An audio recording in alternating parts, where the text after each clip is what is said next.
o'sha joyda million prosmotr chiqaraman degan narsa yangilik masalan. Dostoyevskiy bitta gapi bor. O'zing o'ylab, o'zing tanqidiy fikrlashlaringni o'tkazib, o'zingning gapingni aytganing yaxshiroq. Birovnikini aytsang, sen to'tsan, o'zingning gapingni aytsang, sen insonsan. Sen insonmisan yo to'timsan degan bir gap bor-da. O'zingiznikini, o'zingiz yo'lingizni, o'zingiz strategiyangiz, o'z modelingizni topgan paytingizda osonlashib ketadi. O'zingizga mos, qadriyatingizga hamma tomonlama ximik-siyosat to'g'ri kelgan joy. Va yana bitta narsa aytaman. Masalan, aynan sizni bozoringizda hozir sun'iylik kuchayib ketyapti-ku.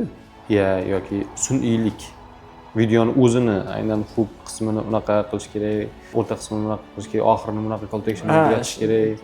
Shablonga o'xshatib. Shablonlar juda standartlarga tushirib ketyapti-ku. Samimiylikni olib chiqish qiyin bo'ladi. Masalan, samimiylikni o'zini olish mumkin.